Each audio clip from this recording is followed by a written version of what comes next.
think there's anybody that has had a bigger impact in the field of direct response than Dan Kennedy. The legend of Dan Kennedy should be ignored at your own peril. They're not really lessons, they're kind of laws that you live by. Dan opened my eyes to what small business marketing looks like. Dan teaches strategic direct response that is timeless. His ripple effect touches people who don't even know his name. The world as we know it was changed because Dan Kennedy became obsessed with marketing. Welcome to the Magnetic Marketing Podcast with your host, Dan Kennedy. We are privileged to have a very, very special guest with us. And I always, on one hand, worry about stealing thunder by talking about Dad instead of the prodigal son, but I will for a moment.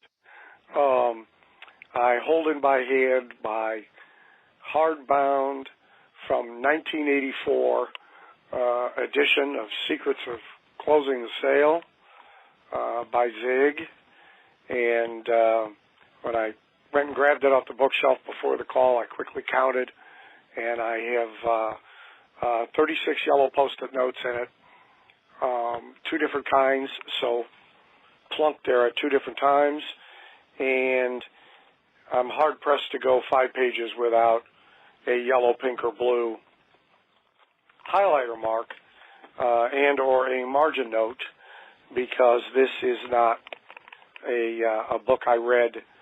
This is one of the books that I use, and that I use a lot, to the extent it's not on the shelves with all my other sales books. It's on the shelf immediately above my workstation with the dictionary and the thesaurus and the words that sell thesaurus and so forth, because this is every bit as valid for people who sell through media, as I do as a copywriter, as it is for people who sell person to person, nose to nose, toes to toes. And I would argue that it and really everything Zig taught about selling, which Tom and I were just talking about, there's been a generation to a generation and a half lapse since Zig really was a sales trainer, is not only every bit as valid today as it was, for example, when this book was published, at least this edition of the book was published in 1984. I think it is probably more valid. Rick Goings, the CEO of Tupperware, who I imagine Tom knows, as I do, Rick refers to social media as anti-social media because it actually separates people. It only creates the illusion of people coming together. That doesn't mean it doesn't work as a media, doesn't mean it's not important as a media, but it is what it is. And nothing still beats nose to nose, toes to toes, person to person, kitchen table, conference room table in an office. Riding around in a car together, and a sale being closed on a bumpy country road on the way to go have breakfast. Nothing beats it. And so this book got a lot of use, gets a lot of use. It's one of the most beat up of any that you might find in my office. And, of course, as most of you on the call know, Zig and I got to know each other pretty well. 9 consecutive years. He and I were the only constants on Peter Lowe's success events occurring in big, after the first year, occurring in big sports arenas mostly, with very large audiences. A lot of those cities, Zig was on in the morning and gone on to his next stop, and was at the time trying to play as many golf courses as you could possibly play too. And I was on last late in the day. So we did spend a lot of time together in every city, but cumulatively over 9 years we spent a lot of time together. And actually it was seeing Zig speak himself on the platform when I was still very, very young that moved me into that as a relatively unlikely activity for myself. So I have always owed a debt, but that is not why Tom is here. Tom is here for a couple of reasons. One, because Secrets of Closing the Sale is re-emerging, and we'll talk about that. And because time under tutelage of Dad and in his own right, he has some important stuff to share with you about the selling aspect of your business. So, Tom, thank you for being with us. Thanks for the time. I know you're right smack in the middle of overseeing a product launch, and you're on the road and not in the comfort of your own home, and so I appreciate you making the time for the call. Well, I tell you what, Dan, it's just an honor to be here. And as I was preparing for the call and I was thinking about it, I remember a conversation we had in a hotel in Dallas, and you just said, "Do you know why people love your dad so much?" And I said, "Well, I think so, but tell me." And then he said, "The same reason people love soap operas." And of course I scratched my head because I didn't know where you were coming from. And then you said, "Hey, on a soap opera, all the characters are transparent. They, you know about their wins and their losses, their strengths and their weaknesses." And I've thought about that many times through the years, especially since Dad passed away, because I think his connection, his greatest connection with people was his transparency and his authenticity, and they felt like they could get close to him because he was willing to reveal the challenges and the mistakes that he made. And so that's given me confidence. Your words in a roundabout way have given me confidence when I've messed up, because we all mess up, to realize that, wait a second, this makes me more real. And if I learn from it and share it so that others maybe can avoid the same thing, it goes better. And so I just wanted to start off with that, because that conversation, it just stuck with me, and probably 2 or 3 times a year I go back to that conversation we had, because it just puts a smile on my face and helped me identify why people love Dad the way they did. And they definitely did. So I'll just throw you a softball to start with. Tell everybody a little bit about growing up with Zig and winding up in the family business, and 1 or 2 kind of lessons learned about all that. Then we'll get into selling. You got it. Growing up with Dad in the house, he had some books, and the strangest thing would happen. We'd go out to eat, and people would come up to him, and they would just tell him how his words or his books changed their life. So I grew up with that. But as good as he was out in public and on stage, he was even better at home. Dad was an introvert. In the house, he was kind of quiet, but he was also very intentional. So whenever we had conversations, they were really engaging conversations. And he was extremely goal-oriented. He had a dream, and he had this passion that drove him every day. And it was, to boil it down to one thing, is he would wake up every day wondering what new thing he could learn that he could share with somebody else that would help them be, do, and have more. He just got the biggest joy out of that. And of course, when that's your mission, what do you turn into? I mean, you really become that which you focus on and try to master. And that was the number one lesson that I learned from Dad, is, for me personally, is the number one habit we can create, the number one thing that we can do is we can choose the input that we allow into our minds. Some of it we can't choose, but we got to be defensive on the negative stuff that comes in. We got to kick it out. But the majority of the things, the people we hang out with, the books we read, the things we watch, we can choose that. And when we choose the right information, that gives us such a huge advantage in life. I went to college and did the normal college stuff. I thought I was going to be a professional golfer. Got married right after college, and so I had a golf habit and a wife to support, and I came to work for the company, and I started off in the warehouse. If anybody listening has an old cassette tape program, my fingerprints are probably on it because I moved from the warehouse to our duplication area where I made audio cassettes and VHS tapes. And then I moved into sales, and then up through the company from there.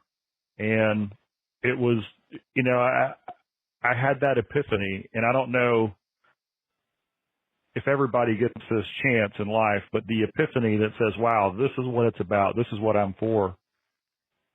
But we were doing a big event, and this man comes up to the product table, and I'll back up a little bit. It was an Amway event, and there was going to be about 30,000 people there. And Dad was the secret surprise guest. So nobody knew he was coming. And we had set up our product tables, and we had tablecloths on all the books and all the cassette tapes so nobody could see who it was.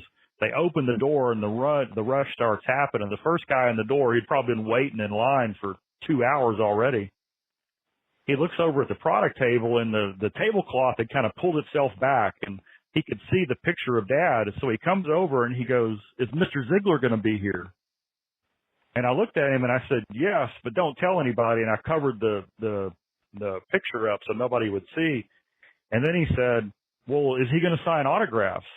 And I said, "Yeah." He said, "Well, where's the line going to be?" And I pointed over about 2 tables down, and he said, "Well, I'm going to go get in line."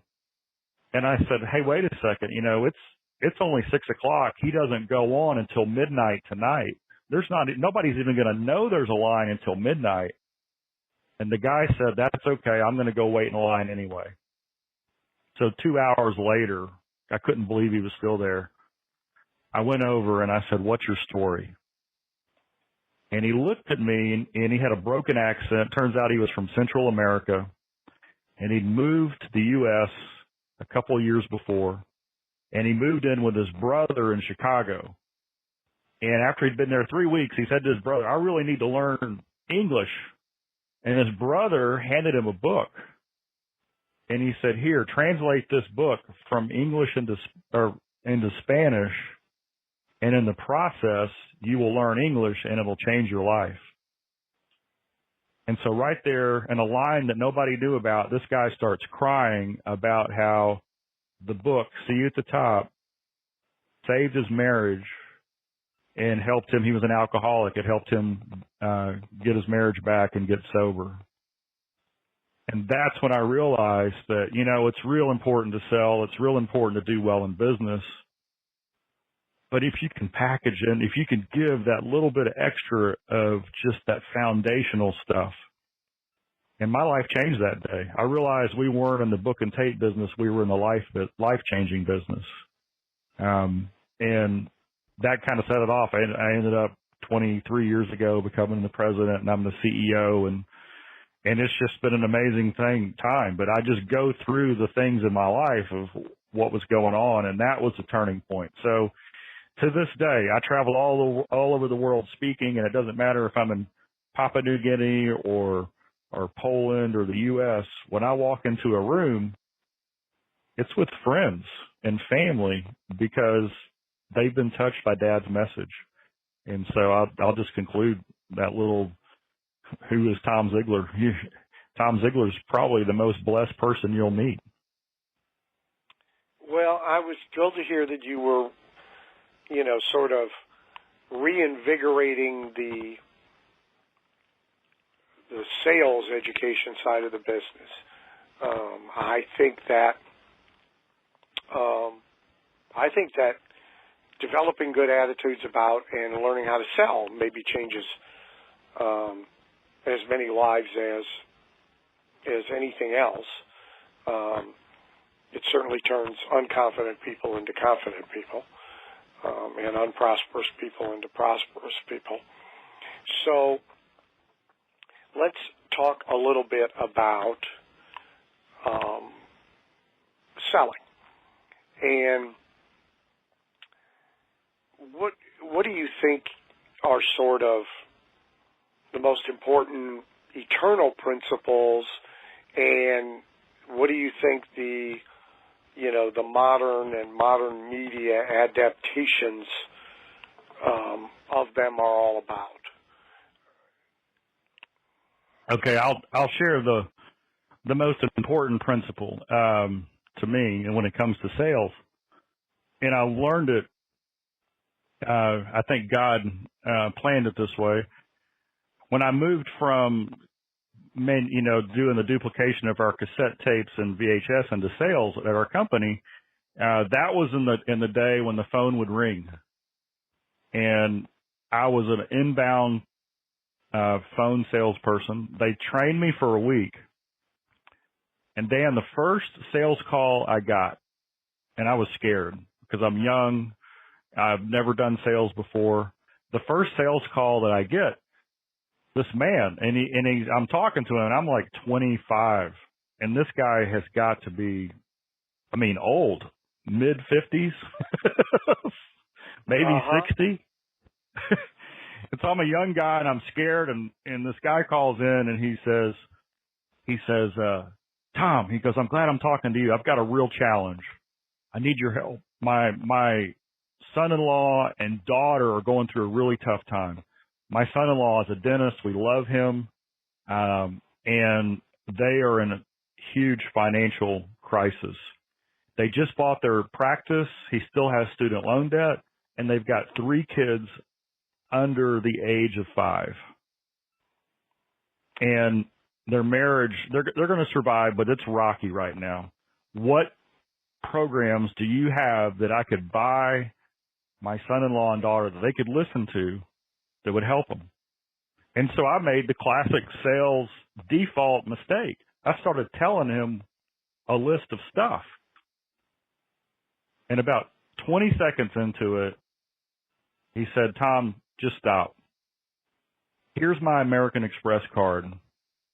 Why don't you go ahead and send them anything you think they need? Is it okay if we pray? And when I think about that, I realize I had nothing to do with that sale. That sale was built on the reputation and the integrity of my father. Because who do you call up and just say, here's my credit card, send me what I need? And so the principle there is that we have to hold sacred our reputation, our integrity, and that we deliver on what we promise. And then there's a huge moral responsibility that comes on that, because here I am 25 years old, and half of my brain is like, I can send him one of everything, because he said, and the other half of my brain is, oh, no, you can't. You've got to send him only what he needs. And then it was like I went through this little mini, sales course under pressure going, that's right. You you send exactly what they need. And, you don't hold back, but you give them everything they need, everything that's going to solve the problem they have. And so I think that is that's the principle that's timeless, is we do it with integrity. We build and hold and create a reputation. And I think the new interpretation of that is there's all these justifications that go on. Well, if I can do this, then this will happen, and so on. And that's a slippery slope.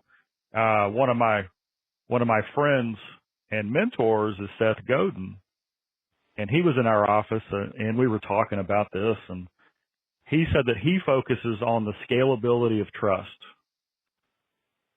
And I'd never heard that phrase before.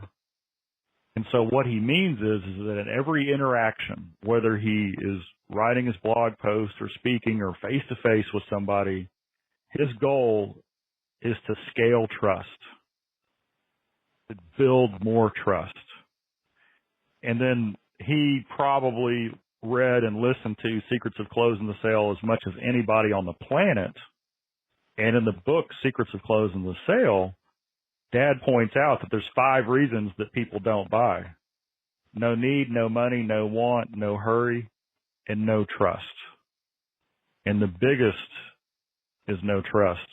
And so I just thought it was interesting that Seth builds his whole career, his whole focus on overcoming people's number one objection, which is trust. If you have trust with somebody, then when you bring a solution that fits the problem that they have, they're going to take action. And so that is just, to me, that's the core foundation is that integrity, and trust is the byproduct of integrity.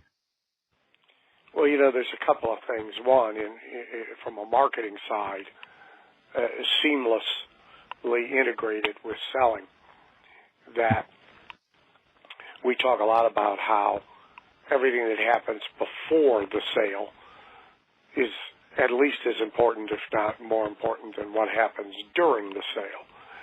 And so the reason a lot of people don't close sales, even if they memorize Secrets of Closing the Sale, right, is that they're trying to make a fundamentally impossible sale because everything that needed to happen before it hasn't happened. And one of those things is some level of trust, if not real high level, what I call predetermination to do business with a given person and only with that person. And so people are, they tend to separate these things.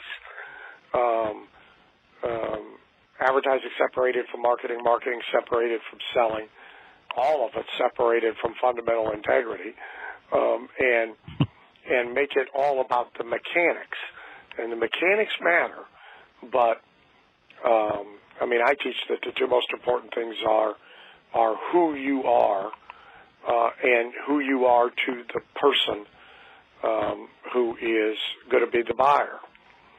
And we know in environments, professional environments, chiropractor, dentist, orthodontist, financial advisor, etc., who that person is to their prospect controls their income a whole lot more than what it is that they do, how they do it, how well they do it, etc. And so that's absolutely in keeping. When you do the old sales, kind of what you started to fall into on that very first call, products, services, features, benefits, incremental claim of superiority, price. Most people are really looking first for, they can't really judge product. They're looking for who they can trust to help them judge product, right? And there's all sorts of ways to get there, and there's all sorts of ways to even accelerate it. But, boy, if you don't have it, then selling purely based on the arguable merits of the product itself is pretty tough.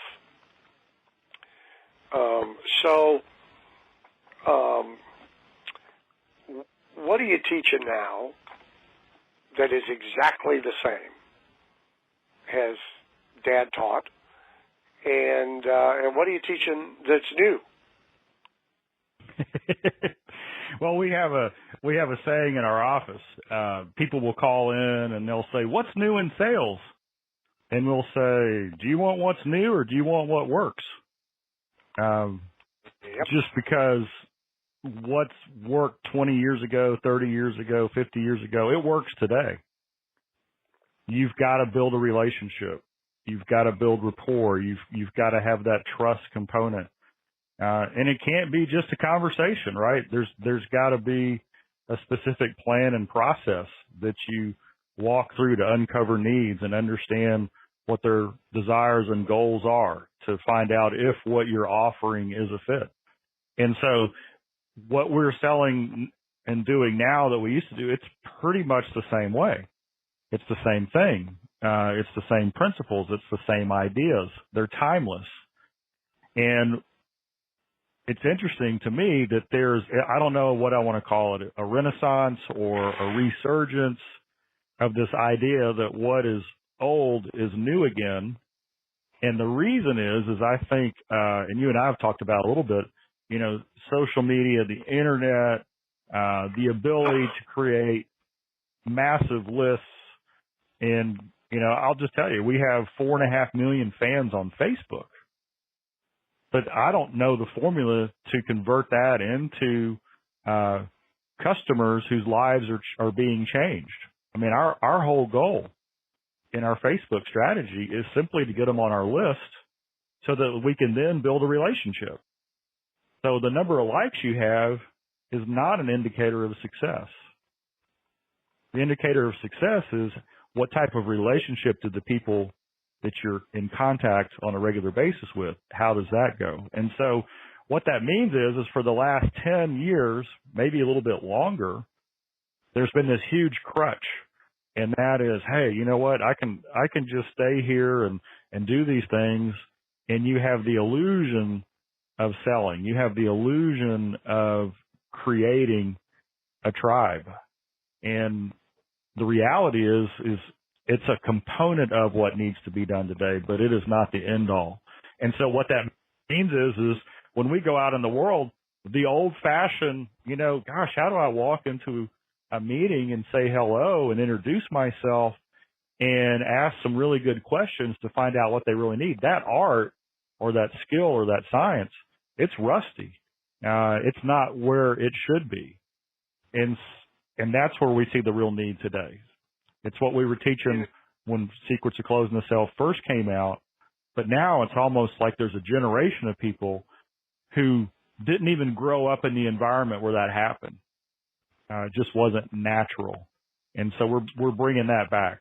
Now, the good news is that you can take a lot of components from technology and online, and you can reinforce and build and deliver content in a way that is much more efficient, much more powerful than just one mechanism. I believe that balanced learning is really the key, and that's reading and listening and having conversations and in a classroom and online courses. All of that combined is, you know, that is your best solution.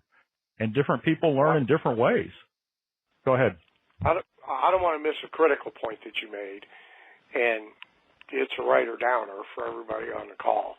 There is an enormous difference between a list and a tribe. And I mean, I see it all the time. You know, in speaking, in National Speakers Association, the cocktail lounge conversation, even amongst sober people, was always, was always the speakers, round robin, can you top this, of how many engagements they were doing in a year. And, you know, somebody would start with some sane number like 40, and you would wind up with somebody claiming to do 882 engagements in a 365-day year. And what has happened here with online media is, you mentioned likes, is what I call the fake metrics. Is the pursuit of and bragging about how many Facebook followers you have, how many viral retweets you have, how many likes you have, etc. And you are absolutely right. Not only doesn't that necessarily translate into real influence or into monetization, but in many ways it can get in the way.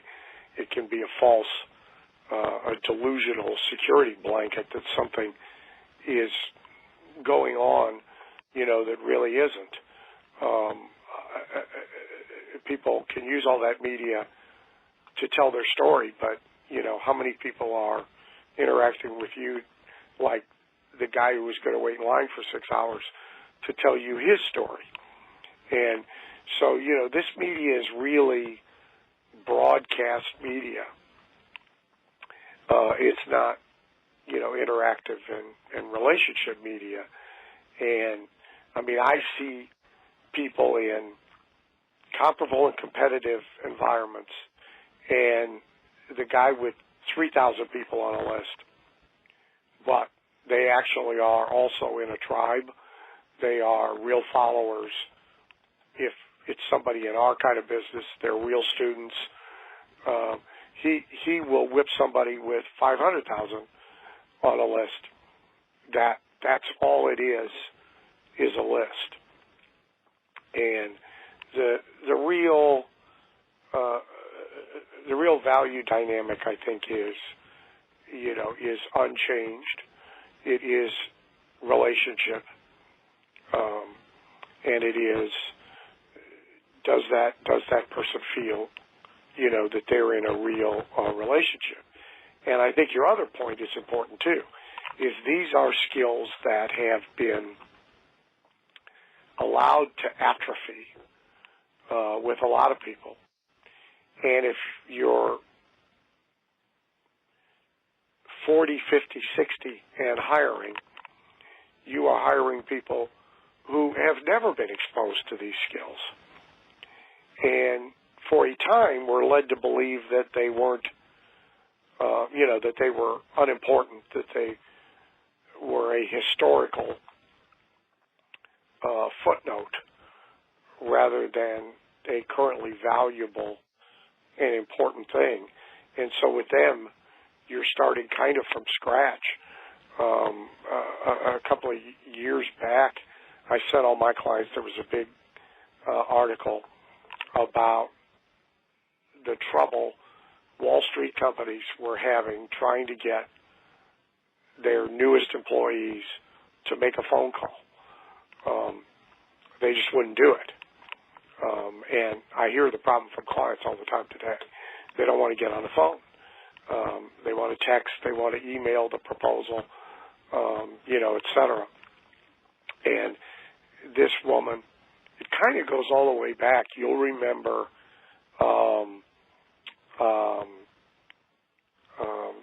Zig was in business for a while with a telephone training company. I think it had the name of a fruit in it. Strawberry Communications. There you go. See? Yeah. Yeah. And, it was like how to answer the phone and how to make a phone call. And we had a program called Effective Telephone Techniques. And here they are all these years later. This woman had built up a firm in New York that was doing $20 million a year, and here's the business. I'll bet it still exists. This was 2 years ago. They were, I would call them phone babysitters. She called them on-site phone coaches who the company would hire to sit next to the young employee and make him make a phone call and sit there and coddle him along until he had made enough of them that he would do it. And so we've gone a period of time where these relationship skills, real relationship skills, have kind of become, they've become secrets. And, businesses need them desperately. I guess the last question I have for you is about the willingness to push to close, to be assertive, forceful, and that.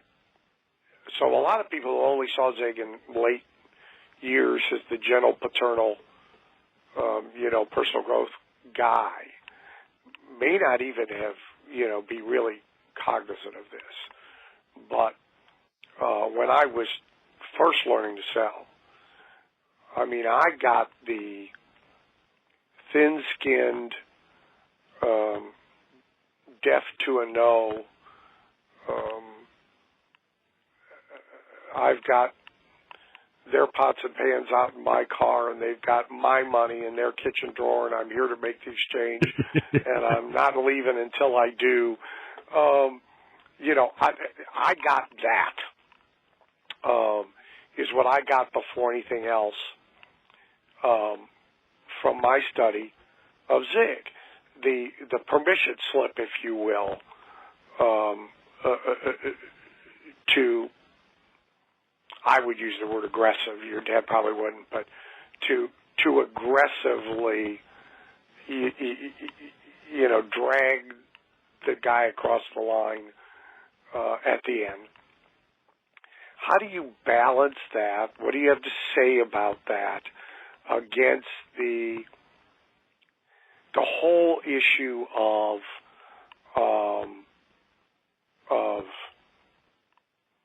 negative attitudes about selling and salespeople, and about people's qualms about it, how they feel like that's inappropriate? Okay, I'll give you a couple of thoughts and some experiences.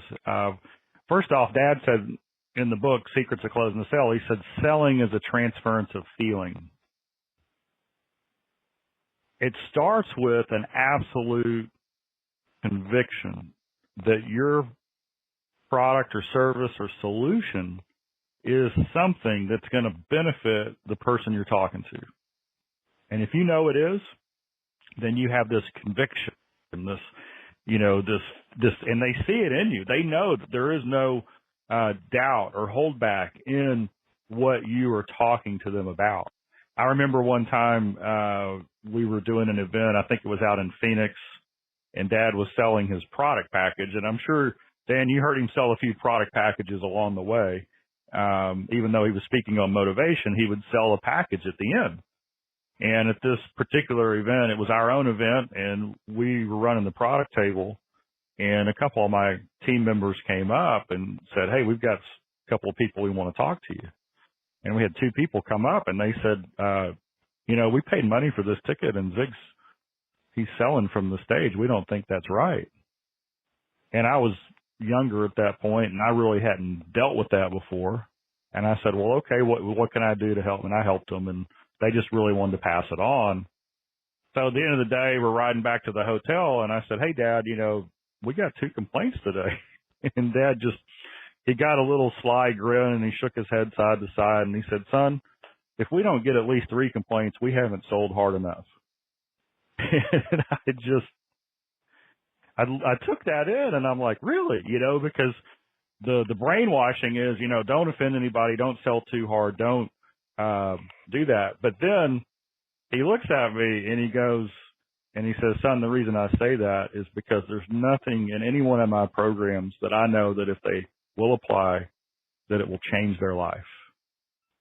And so in the context we were in, I would rather have a couple of people thinking we went a little hard than to have a couple of people almost there and walk out without it, because it will change their life.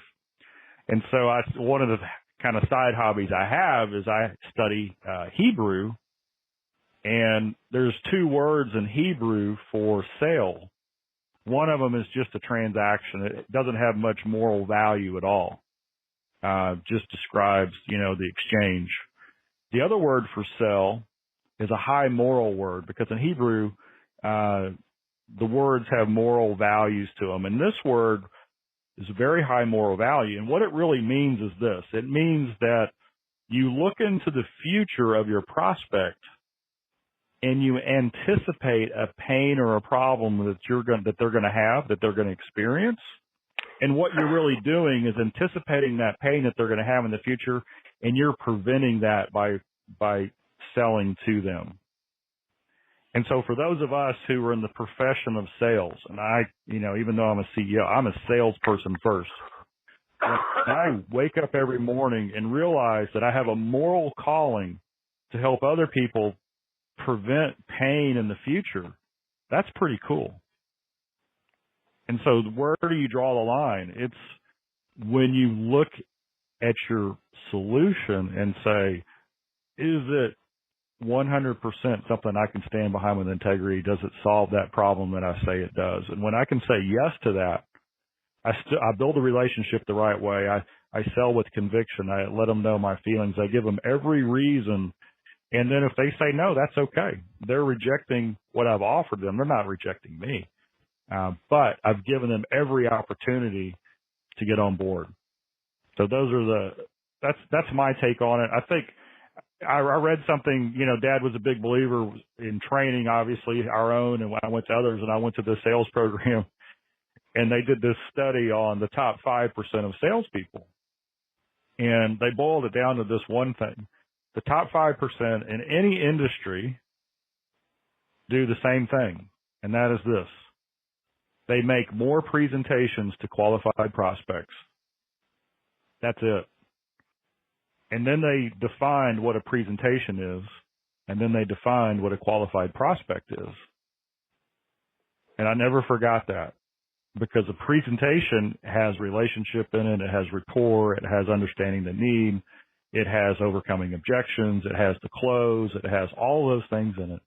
And a qualified prospect is, you know what? Don't do presentations to people who aren't qualified, because you can't maximize your potential that way. And so part of the process is we've got to know if we have that right qualified person in front of us. So Tom, again, thank you very much. You got it. Thank you so much. Thank you for listening to the Magnetic Marketing Podcast with Dan Kennedy. If you love hearing in on these lost Dan Kennedy talks and speeches and calls, then please let someone else know about this podcast. That's how you can help it to grow. And the more it grows, the more free Dan Kennedy we can bring to you. Also, Dan would love to give you the most incredible free gift ever, designed to help you make maximum money in minimum time. Now, this free gift comes with almost $20,000 in pure money-making information for free, just for saying maybe. You can get this gift from Dan right now at nobsletter.com. Not only will you get the $20,000 gift, you're also going to get a subscription to 2 marketing newsletters that will be hand-delivered by the mailman to your mailbox each and every month. One from Dan Kennedy and one from me, Russell Brunson. To get this gift and your subscription, go to nobsletter.com right now.